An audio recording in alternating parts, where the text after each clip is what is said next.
Hi, our signs, Taurus, Virgo, and Capricorn. Welcome po sa ating channel. At ito ay inyong weekly gabay tarot reading for December 10 to 16, 2023. Please be reminded that this is general reading po.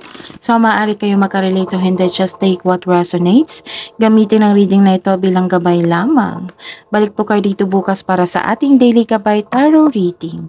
Please like, subscribe, and click bell button for notification para updated po kayo sa daily tarot reading natin. Para po sa gusto magpa-reading, maaari nyo pong makuhang link na sa description box po ito. Message nyo lang po ako sa messenger. Maraming salamat po.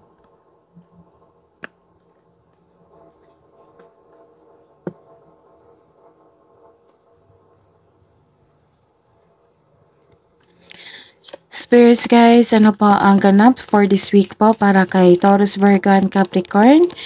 December 10 to 16, 2023. May matatanggap kayong message of concern which is shocking po sa inyo via text ito, call or chat, email, mail, or ihatid to ng isang tao.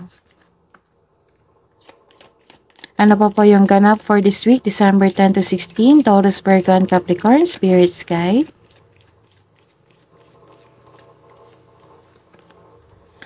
May paglalakbay dito. Si Taurus, Virgo, and Capricorn talaga, no? Mahilig sa paglalakbay. Maaring, ano nyo to? Passion or trabaho nyo. May paglilipat dito. Ano po yung ganap po?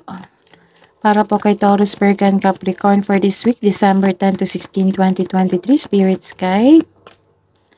May concern talaga kayo.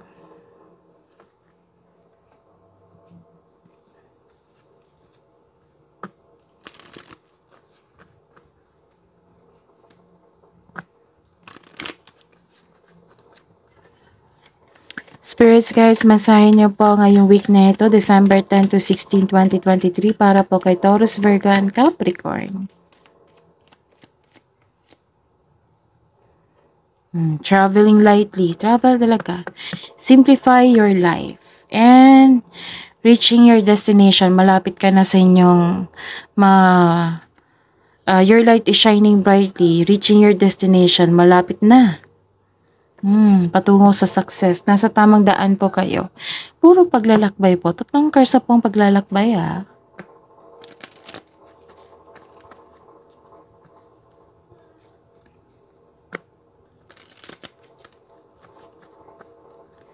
Spirits guys, ano po ang energy po ni Taurus, Virgo, and Capricorn ngayong week na ito, December 10 to 16, 2023. Spirits guides.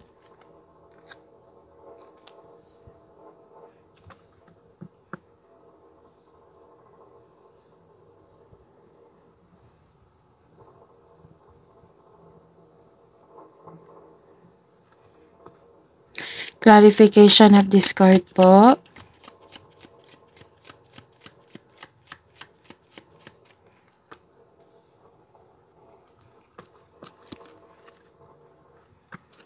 Career and money po. Lumabas agad. Clarification po.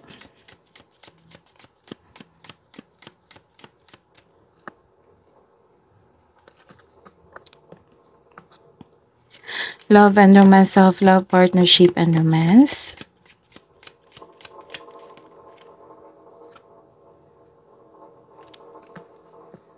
Clarification po.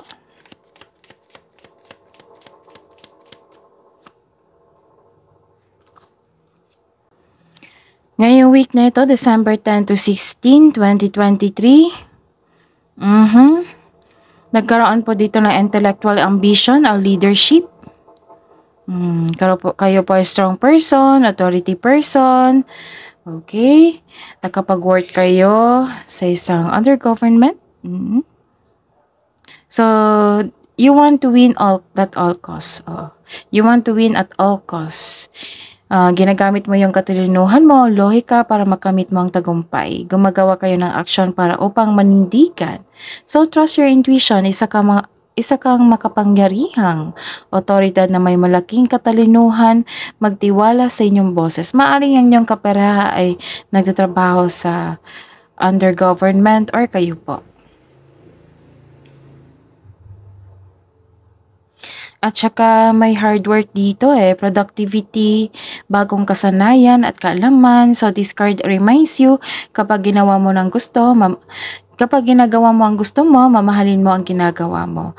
Ang tagumpay sa pananalapi at seguridad ay produkto na inyong pagsusumikap at desisyon at ang taas ng inyong tagumpay ay nasa iyo po. Okay, so keep up the great work. Naging hard worker kayo dito naging productive kayo sa bawat araw.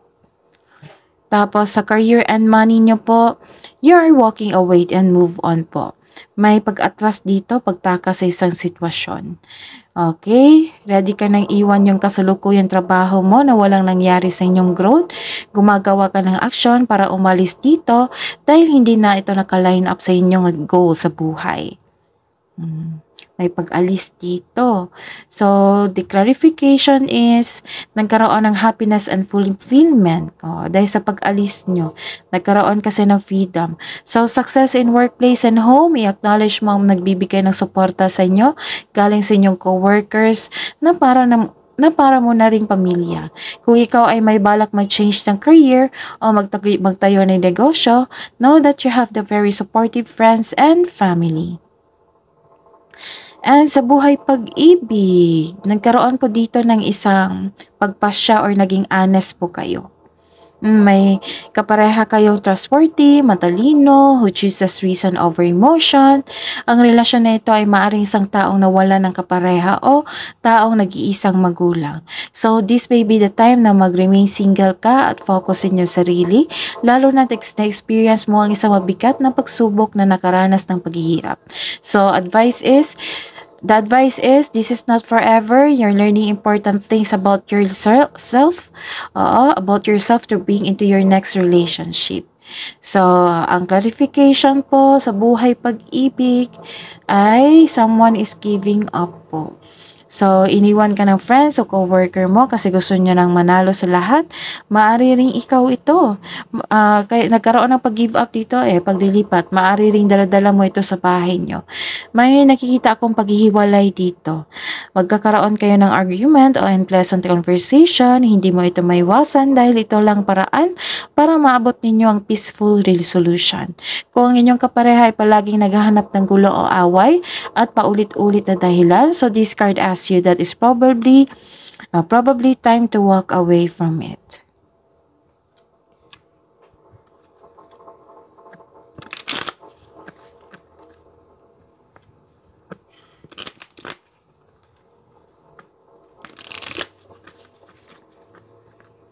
Spirits guys, mensahe niyo po para sa mga single po, love ka na po ngayong week, December 10 to 16, para po sa mga single na Taurus, Virgo, and Capricorn.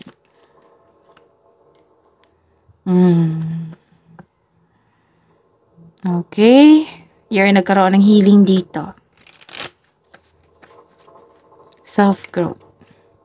And sa buhay mag-asawa at sa mga may relasyon, okay. Yung nangyari pala dito is past nyo to. Bale, naalala nyo yung past nyo. Love advice po para sa mga single dyan na Taurus, Virgo, and Capricorn. Ngayong week na ito, December 10 to 16. Clear your energy field. So, take a walk. Take time to the nature.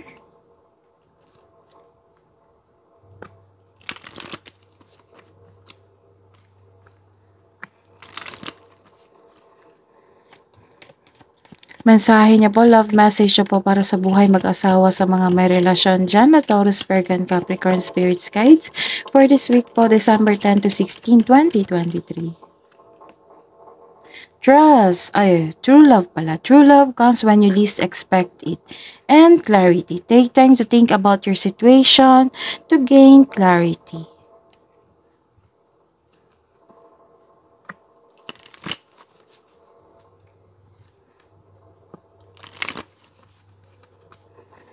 Spirits guys, ano po ang wisdom message nyo po para kay Taurus, Virgo, and Capricorn ngayong week na ito, December 10 to 16. So, connect to your intuition.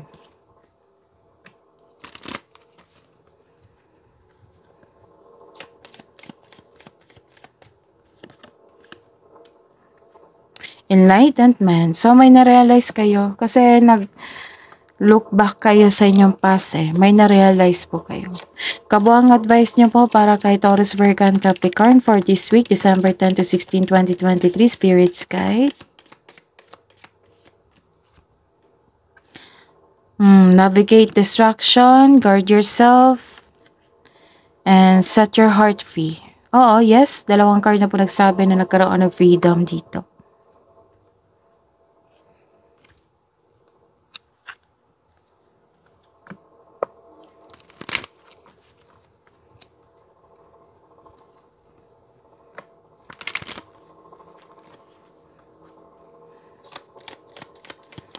Spirits guys, angels, archangels, guardian angels, mensahe niyo po para kay Taurus, Virgo, and Capricorn ngayong week na ito, December 10 to 16, 2023.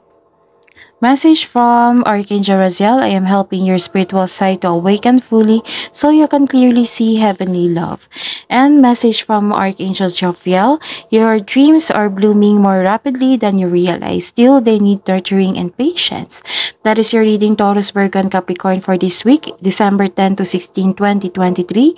Please like, subscribe, and click bell button for notification para updated po kayo sa daily tarot reading natin. Maraming salamat po.